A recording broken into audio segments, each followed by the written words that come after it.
Hello అండి, అందరూ ఎలా ఉన్నారు?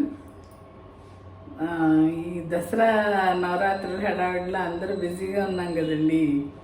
అయితే ఈరోజు దుర్గమ్మకి కాత్యాయని అలంకారం చేశారంటండి.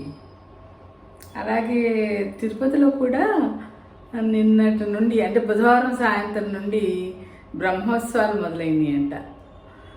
నిన్న సాయంత్రం ధ్వజారోహణం చేసి మొదలుపెట్టారంటండి. దసరా రోజుల్లో స్వామికి బ్రహ్మోత్సవాలు కూడా చేస్తారు కదా.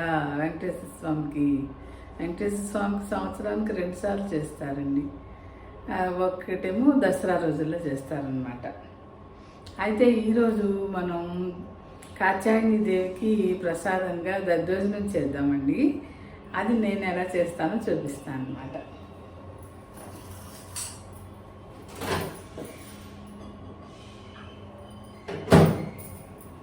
అయితే ఇవి పాలు కాచి ఉంచాను.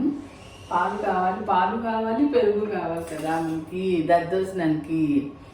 అయితే అండి ఇదిగోండి, ఈ గిన్నెతో 3/4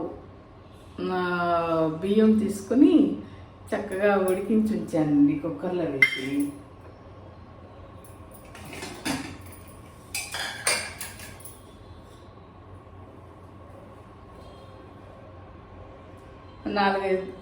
నాలుగైదు విజిల్స్ రానిచ్చాను. అయితే ఇప్పుడు దీంతో చేద్దాం.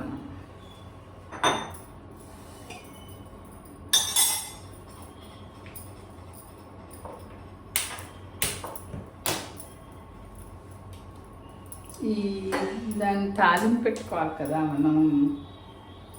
ముందు తాలింపు పెట్టేసుకుని తర్వాత పెరుగు అవి కలుపుదామండి. అప్పుడు తాలింపు కూడా కొంచెం చల్లారుతుంది, మనకు కలుపుకోవడానికి బాగుంటుంది.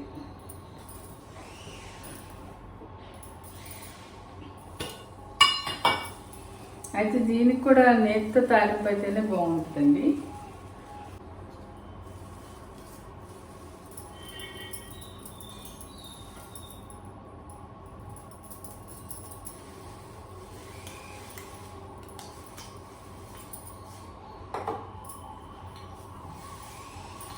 దీనికి కావాల్సింది ఏంటంటే ఎండుమిరపకాయలు, ఆవాలు, జీలకర్ర, కొంచెం పచ్చిశనగపప్పు, కొద్దిగా జీడిపప్పు తీసుకున్నానండి.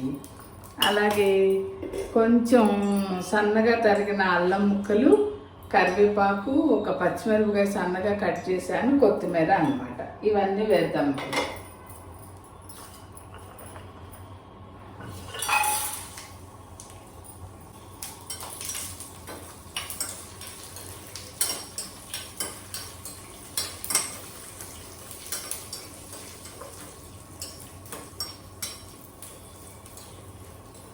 అయితే ఏంటండి, మన శ్రీవాణి ట్రస్ట్ అని మనకి తిరుపతిలో 500 రూపాయలు విఐపి టికెట్ని 10,500కి అమ్మి డబ్బులు ఇచ్చేస్తున్నారు కదా. అంటే 10,000 డొనేషన్ లాగా అనమాట. ఆ శ్రీవాణి టికెట్ల డబ్బులతో వచ్చిన అమౌంట్నంట ఇప్పుడు చాలా చోట్ల దేవాలయాలు కట్టిస్తారు. వెంకటేశ్వర స్వామి దేవాలయాలు.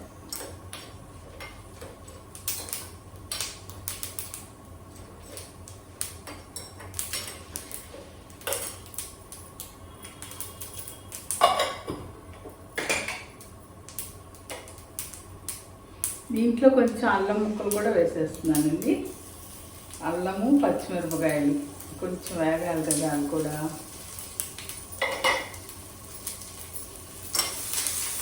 అయితే ఈ దద్దోజనంలో కొంతమంది కొంచెం సొంటి పొడి కూడా వేసుకుంటారంటండి, ఆరోగ్యానికి మంచిదని. నేనైతే ఇప్పుడు వేయట్లేదు, అల్లం ముక్కలు మాత్రం సన్నగా తరిగి వేస్తున్నాను.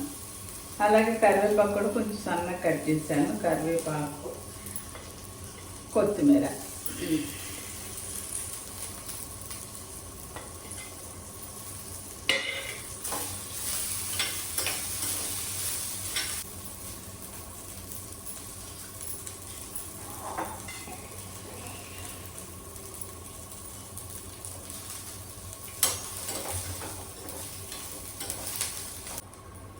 తాలింపు రెడీ అయిపోయిందండి. ఇది ఇలా ఉంచుదాము. అయితే ఇప్పుడు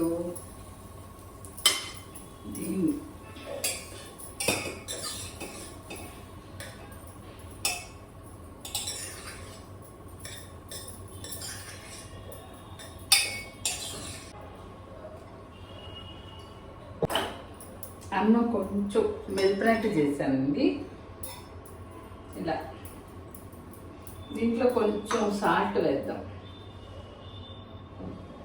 సాల్ట్ మన అన్నాన్ని సరిపడా చూసుకొని వేసుకోవడమే కదా, ఈ సాల్ట్ వేస్తున్నాను.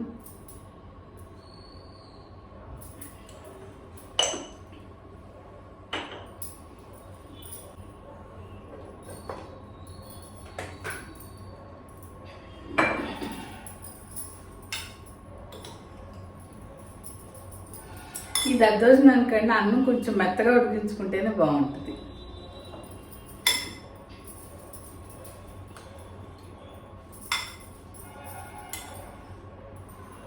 అయితే ఇప్పుడు దీంట్లో కాస్త పెరుగు కలుపుతున్నానండి. పెరుగు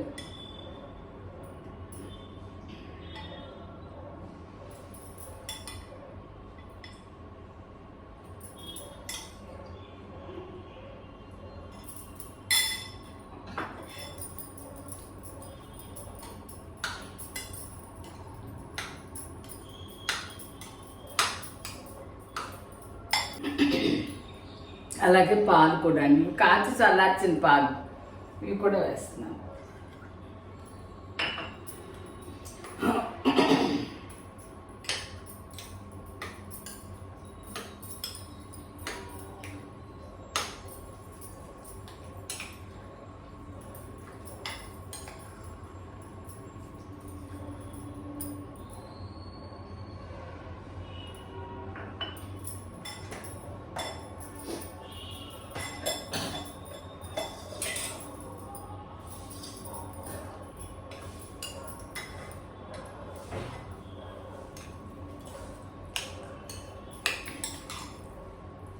ఇదిగోండి ఇలా కలిపాను కదా. ఇప్పుడు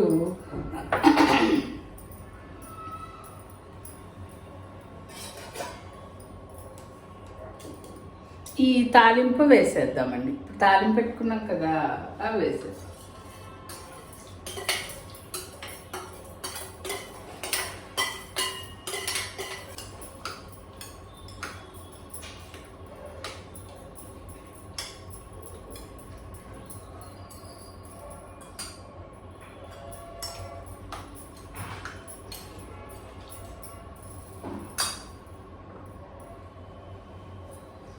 ఇదండి మన కాచాయిని దేవికి దద్దోజనం రెడీ. ఇది నివేదన చేస్తాను ఇప్పుడు.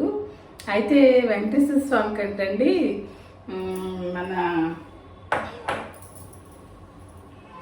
ఎవరు విశాఖపట్నం వాస్తవ్యులు యజ్ఞోపవీతాన్ని, బంగారపు యజ్ఞోపవీతాన్ని నిన్న దేవుడికి ఇచ్చారంటండి. పేపర్లో రాశారు. చాలా విలువైన యజ్ఞోపవీతం అంట. దాంట్లో వజ్రాలు అవి కూడా ఉన్నాయంట. బంగారం వజ్రాలు అన్నీ కలిపి చాలా బాగుందని రాస్తున్నారు. స్వామికి అన్నీ చాలా ఎక్కువ వస్తువులు ఎవరో ఒకళ్ళు ఇస్తూనే ఉంటారు కదండి, మొక్కులు అవన్నీ వెంకటేశ్వర స్వామికి. సరే అండి, ఈరోజు మనం చేసుకున్న దద్దోజనం రెడీ అయిపోయింది కదా. సరే ఉంటాను మరి. ఎవరైనా కొత్తగా తెలియని వాళ్ళు ఉంటే ఇలా చూసి ట్రై చేయండి. ఓకే అండి, ఉంటాను. మన అడగర్ల ఝాన్సీ ఛానల్ని సబ్స్క్రైబ్ చేయండి, చేయని వాళ్ళు ఉంటే.